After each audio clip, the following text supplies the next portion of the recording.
साली पूरी घरवाली।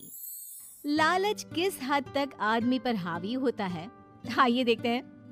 देख राधा, तुझे घर का सारा काम आता है, ये अच्छी बात है, लेकिन हमें ये नहीं पता था कि तू पढ़ी लिखी कम है और तेरी छोटी बहन की तो सरकारी नौकरी भी लग गई है। कैसी बात कर रही है माँ जी? सारी बात करके ही तो पापा ने शादी की थी। अब जब छोटी की सरकारी नौकरी लग गई है तो आप लोग ऐसी बात कर रहे हैं। ज्यादा बकवास मत करियो। हम लोगों को पता होता कि तेरी छोटी बहन की सरकारी नौकरी लगने वाली है तो तुझसे तो कभी शादी ना करवाते अपने होनहार बेटे की। अरे तो मुझ में क्या कमी है? वैसे भी आप लोगों ने तो उस वक्त कहा था कि आप लोगों को घरेलू लड़की चाहिए। तभी पति महेश आ जाता है।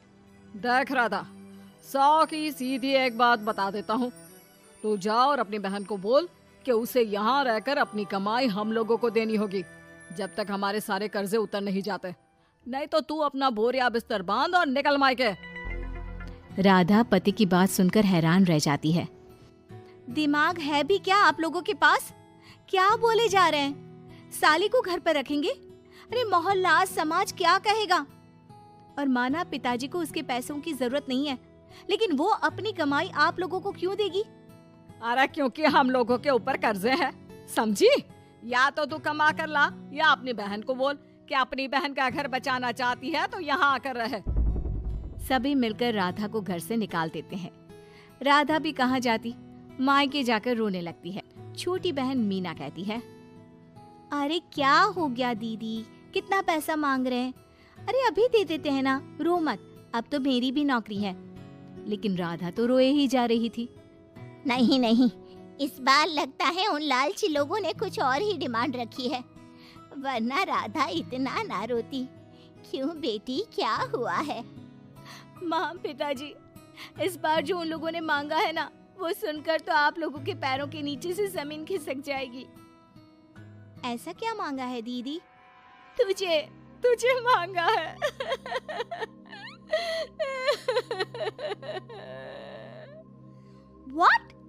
What nonsense? दीदी क्या बोल रही हो, समझ रही हो? हाँ, मेरी सास ये बोलकर भेजी है कि या तो मीना अपनी सारी कमाई उन लोगों को तब तक दे जब तक उन लोगों के कर्जे खत्म नहीं हो जाते, या फिर मैं मायके में जाकर रहूं यहाँ। क्या मजाक बना रखा है? ऐसा होता है क्या कहीं? अरे शादी की है, कोई आलू टमाटर थोड़ी है कि अदला बदली कर लो। छोटी बहन शांत होती है। माँ पिता बड़ी को समझा रहे होते हैं और वो रोए ही जा रही थी। तभी छोटी बोलती है, पापा मैं दीदी के साथ जाऊंगी। क्या पागल है क्या? अरे दुनिया क्या बोलेगी? माँ वो लोग सिर्फ मेरे पैसे चाहते हैं ना। अरे वो तो वो लोग यहाँ से भी ले सकते थे छोटी, फिर वहाँ क्यों बुला रहे हैं तुझे? माँ वो कह रहे थे कि हमें पता होता कि छोटी की सरकारी नौकरी लग जाएगी तो उसी से करवा देते उनके होनहार बेटे की शादी। हाँ, और मैं जैसे उस लपड़गंजू से शादी कर लेती। लपड़गंजू? अगर वो लपड़गंजू है तो मेरी शादी क्यों करवा दी? मैं नहीं जाने वाली वापस। अरे क्योंकि तू बेवकूफ है, तुझे जवाब देना नहीं आता। चल मेरे साथ। उन लोगों को लगता है ना साली पूरी घरवाली, तो अब देखिए साली का जलवा। और शादीशुदा बेटी को पिता भी कितना घर बिठाते। उसके ससुराल जाते हैं दोनों बेटियों के साथ। आइए आइए, ले आए अपनी कमाओ बेटी, ये अच्छा किया। समझदार आदमी की पहचान यही तो होती है। मुझसे बात करिए ना, मैं रहने आ रही हूँ इस घर में, तो मेरी कुछ शर्तें रहेंगी। अरे वाह जी वाह, बहन के ससुराल में भी शर्तें? अरे और क्या, आप लोगों को मेरे पैसे चाहिए, दीदी घर का काम करेगी, इतना सब मिल रहा है। वैसे आप तो जानती हैं, बाजार में बिना शर्तों के तो एक पॉलिसी भी नहीं मिलती है। बात तो ये सही बोल रही है, सरकारी नौकरी वाली लड़कियां ऐसा नहीं मिलती। हाँ हाँ ठीक है, अच्छा बोलो छोटी बहू, क्या शर्तें हैं तुम्हारी? मैं कोई काम नहीं करूंगी। कैसी बात कर रही हो छोटी बहू, तुम नौकरी करोगी? अरे लाखों कमाओगी कि घर का काम करोगी? घर के कामों के लिए है ना ये बड़ी। दूसरी शर्त, मुझसे कोई बदतमीजी से या ऊंची आवाज में बात नहीं करेगा। अरे कैसी बात कर रही हो तुम तो ख्वाबों की रानी हो। शट अप जीजा जी। साली से मजाक करना अलग बात है, लेकिन याद रहे साली बहन होती है बीवी की, और बीवी की बहन यानी आपकी बहन। माँ ये क्या बोल रही है? बहन।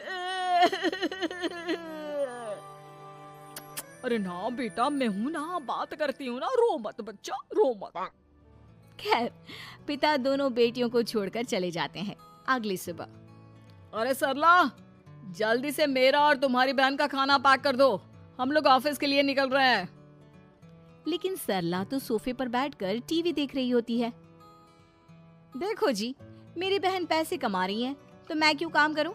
याद है ना मम्मी जी क्या बोलती थी कि मेरा बेटा पैसा कमा रहा है, तब सारा काम मैं करती थी। अब मेरी बहन कमा रही है तो मैं भी काम नहीं करूंगी। हाँ। अरे साली साहिबा, चलिए ना, मैं आपको दफ्तर छोड़ देता हूँ। क्या रेपुटेशन बनेगी हमारी। हाँ हाँ जीजा जी चलिए, आज आपकी ये इच्छा भी पूरी कर देते हैं। छोटी के ऑफिस में। अरे ये कौन है? तेरे जीजा जी है ना? ये कैसे तुझे छोड़ने आ गए? अरे वो अब ना मेरे पास ही रहती है। सभी एक दूसरे की तरफ देखने लग जाते हैं। हाँ वो क्या है ना, दीदी तो पता है घरेलू महिला है, जीजा जी के कर्जे ज्यादा हैं और पढ़े लिखे इतने हैं नहीं कि कुछ अच्छी कमाई कर पाए, तो मेरी कमाई रखते हैं। बस जैसे ही इन लोगों का कर्जा खत्म हो जाएगा मैं अपने घर चली जाऊंगी। पास खड़े जीजा जी का मुंह बन जाता है। घर आकर, छोटी, तुम ये क्या बकवास कर रही थी? ये सबको बताने की क्या जरूरत थी? अरे जीजा जी, आप खुलेआम सबको ये कहे कि साली आजकल मेरे साथ रहती है तो लोग क्या सोचेंगे, आप जानते हैं ना। अरे उससे कुछ मत बोलना बेटा, चल मेरे साथ, तुझे ना बाजार का डोसा खिलाती हूँ। चल चल चल। हाँ दीदी तैयार हो जाओ, डोसा खिला रही हैं आंटी जी। तीनों जा रही होती है कि पास मोहल्ले की कुछ औरतें वहां पर जमा रहती है। अरे लाजो बहन, बहू की बहन यहीं रह रही है क्या? हाँ हाँ, इसे भी रख लिया है। अब आप तो जानती ही हैं कि हम लोगों का दिल कितना बड़ा है। जी, इन लोगों का दिल उतना ही बड़ा है जितना इन लोगों का कर्जा। अब बेचारी बुढ़िया का बेटा लायक तो है नहीं और बहू की बहन की सरकारी नौकरी, तो ले आए घर अपने। इनका कर्जा अब मेरी कमाई से ही तो खत्म होगा ना।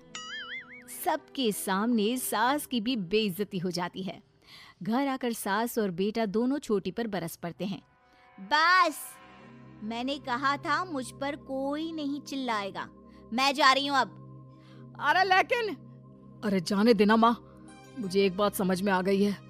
अगर हमें खुद पर विश्वास हो तो अपनी समस्याओं को हम खुद सुलझा सकते हैं, फिर हमें किसी की जरूरत नहीं है।